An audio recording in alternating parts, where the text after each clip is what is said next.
Tata WPL 2026 का आगाज हो चुका है और इसका पहला मुकाबला खेला गया RCB women versus Mumbai Indians women's के बीच और ये वेन्यू था DY Patil stadium, Navi Mumbai.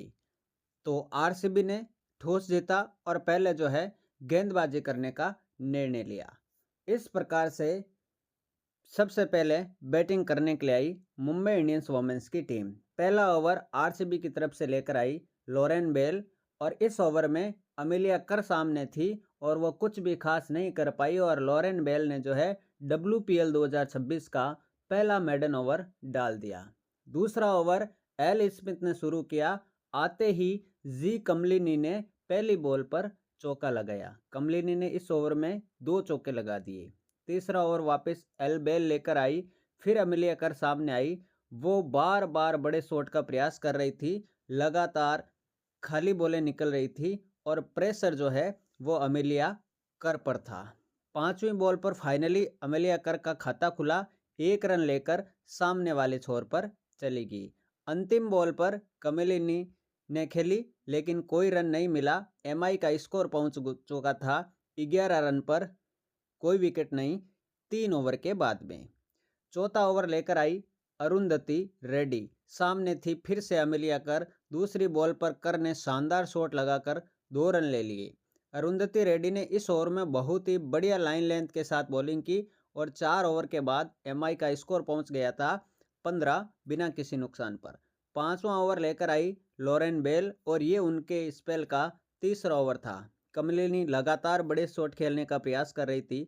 Over की चौथी बॉल पर आखिरकार कमलिनी ने चौका लगा दिया। इसी ओवर के अंतिम बॉल पर अमेलिया कर का विकेट मिला आरसीबी को और कर आरसीबी वो आरसीबी और कर कैच आउट हो गई। इस प्रकार अपने पहले ही मैच में MI को एक बड़ा झटका लग गया। MI का स्कोर 5 ओवर के बाद 21 रन 1 विकेट के नुकसान पर पहुंच गया था। अगली बैटर आई MI की रीढ़ की हड्डी नेट शिवरब्रंट। 6ठे ओवर की एल स्मिथ की पहली बॉल पर कमलिनी ने फिर चौका जड़ दिया और फिर तीसरी गेंद पर कमलिनी ने एक और चौका जड़ दिया। कमलिनी ने अपनी ले पकड़ ली थी। इसी ओवर की अंतिम गेंद पर शिवरब्रंट ने चौका जड़कर अपना खाता खोला। 7वां ओवर लेकर आई ID क्लर्क और इसी ओवर की दूसरी बॉल पर शिवरब्रंट स्टंपिंग हो गई और ये विकेट MI के लिए एक बुरे सपने जैसा था। रिचा घोष ने शानदार स्टंपिंग की और डी क्लर्क को मिली अपनी पहली सफलता और जो कि अपना पहला IPL भी खेल रही थी। और MI की तरफ से अगली बैटर आई खुद कप्तान हरमनप्रीत कौर और इस प्रकार 7 ओवर के बाद MI का स्कोर पहुंचा 38, 2 विकेट के नुकसान पर। आरसीबी की तरफ से अगला ओवर लेकर आई श्रेयंका पाटिल। श्रेयंका पाटिल ने ये ओवर बहुत ही शानदार डाला जिससे MI के ऊपर प्रेशर बढ़ता जा रहा था। 9वां ओवर लॉरेन बेल लेकर आई जो कि बहुत शानदार गेंदबाजी कर रही थी। इसी ओवर में कैप्टन कौर ने एक शानदार चौका लगाया। 10वें ओवर में हरमनप्रीत कौर ने श्रेयंका पाटिल की गेंद पर छक्का जड़ा और अपनी टीम को मजबूती की तरफ ले जाने लगी। और इसी ओवर की अंतिम गेंद पर श्रेयंका पाटिल ने सेट बैटर कमलिनी को क्लीन बोल्ड कर दिया जिससे MI की मुसीबतें और बढ़ गई। फिर आया 11वां ओवर। 11वें ओवर में जिसका डर था वही हुआ। डी क्लर्क ने हरमनप्रीत कौर को आउट कर दिया। रिचा घोष ने स्टंप के पीछे बहुत ही शानदार कैच लिया जिससे MI बैकफुट पर चली गई। अब मैदान पर 2 नई बैटर थी MI की तरफ से, एक निकोला कैरी और दूसरी संजना। 14वें ओवर में अरुंधति की गेंद पर संजना का आसान कैच छूटा और इस प्रकार 14 ओवर के बाद MI का स्कोर था 85, 4 विकेट के नुकसान पर।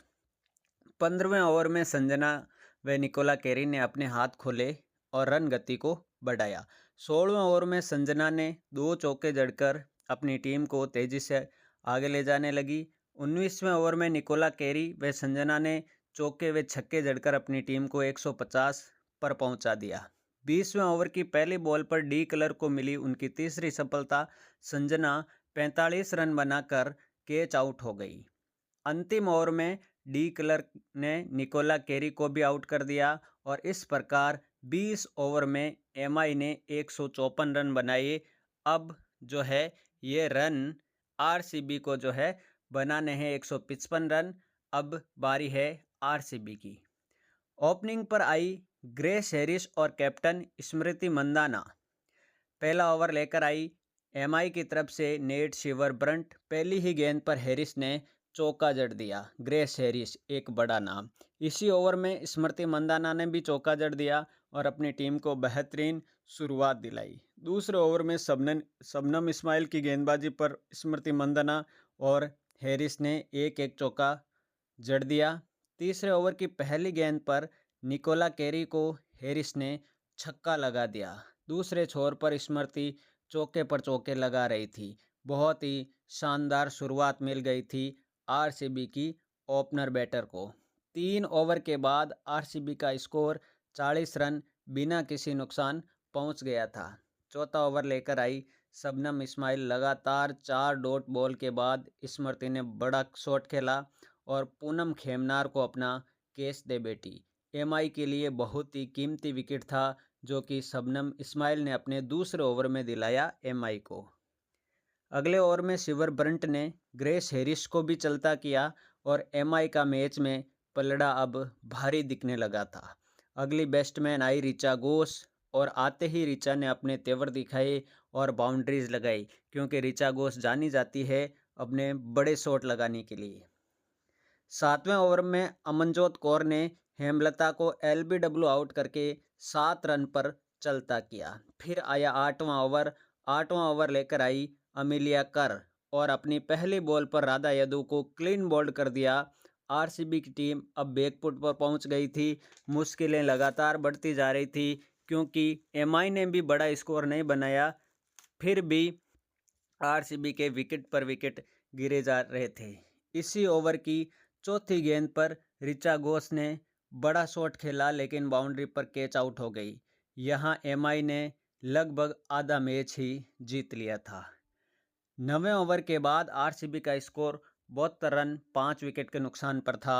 डी क्लर्क और अरुंधति रेड्डी धीरे धीरे खेलकर टीम को आगे ले जाने लगी। 12वें ओवर में फिर आई अमेलिया कर ने गेंदबाजी लेकर और इस ओवर में आरसीबी पर फिर से दबाव बनाया। मात्र 2 रन देकर अपना तीसरा ओवर अमेलिया कर ने पूरा कर लिया।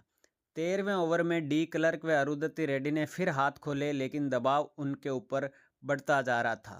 फिर आया 14वें ओवर में साइका इसाक के ओवर में 3 चौके लगे जिससे आरसीबी का स्कोर 105 रन पहुंच गया। अब 100 के पार आ चुके थे। डी क्लर्क ने चौकों की इस ओवर में जड़ी लगाई, लगातार 3 चौके लगाए। 17वें ओवर की पहली बॉल पर निकोला कैरी ने अरुंधति रेड्डी को बाउंड्री लाइन पर कैच आउट कराया। यहां पर आरसीबी के जीत के मंसूबों पर लगभग पानी फिर गया था।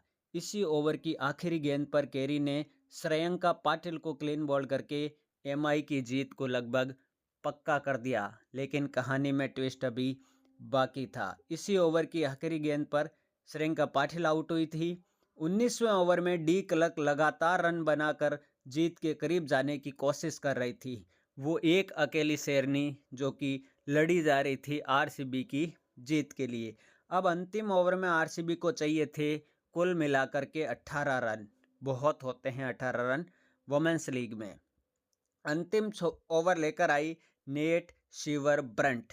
20वें ओवर की तीसरी गेंद पर डी क्लर्क ने छक्का जड़ दिया। लगातार दो डॉट बॉल रही लेकिन तीसरी गेंद पर डी क्लर्क ने छक्का जड़ दिया। फिर अगली बॉल पर चौका लगाकर अपना अर्धशतक भी पूरा कर लिया। अब 2 बॉल पर चाहिए थे साथियों 8 रन। 5वीं गेंद पर डी क्लर्क ने एक और बेहतरीन छक्का जड़ दिया। अब एक गेंद पर यानी अंतिम बॉल पर आरसीबी को जीत के लिए चाहिए थे 2 रन और सामने खड़ी थी डी क्लर्क।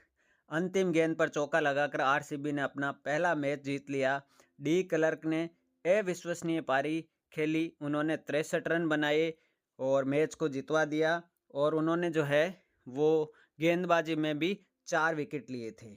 इस प्रकार से जो है आरसीबी इस मैच में जीती है। एमआई की बैटिंग की बात करें तो अमेलिया कर ने 4 रन बनाए, जी कमली ने 32 रन बनाए, अच्छी खेली, जो कि ओपनिंग करने के लिए आई थी। नेट शिवर ब्रंट एक बड़ा नाम, लेकिन 4 ही रन बना पाई। हरमनप्रीत कौर ने 17 गेंदों में 20 रन बनाए। निकोला कैरी ने बहुत ही शानदार बल्लेबाजी की, 29 बॉल पर 40 रन बनाए। संजीवन संजना ने 25 बॉल पर 45 रन और एक अहम योगदान दिया एमआई की ओर से। अमनजोत कौर 0 और पूनम खेमनार 0। अगर हम बात करें आरसीबी की बैटिंग की, तो ग्रेस हैरिस और स्मृति मानधाना ये ओपनिंग करने के लिए आई थी। ग्रेस हैरिस ने 25 रनों की पारी खेली, जो कि 12 बॉल पर थी। स्मृति मानधाना 13 बॉल पर 18 रन बनाकर आउट हुई।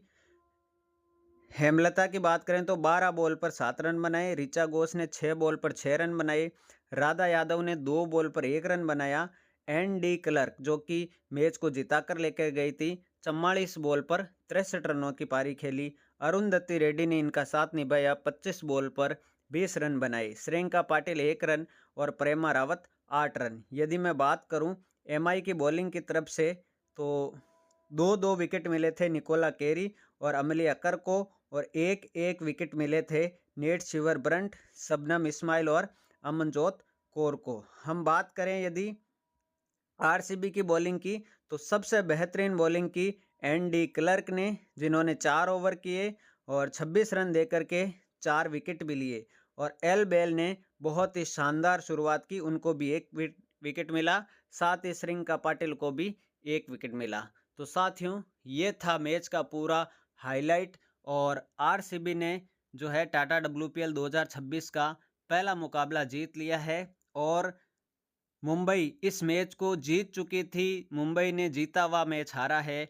और आपको क्या लगता है साथियों, कमेंट करके ज़रूर बताइएगा कि मुंबई कहां पर हार गई थी, कौन सा वो मोमेंट था जहां से जो है मुंबई के हाथ से ये मैच निकल गया था। कमेंट बॉक्स में ज़रूर बताइएगा। चैनल को सब्सक्राइब कर लीजिएगा, सारे मैचेज की आपको हाईलाइट यहाँ पर मिलती रहेगी। चलिए साथियों, मिलते हैं अगले वीडियो में, तब तक के लिए जय हिंद।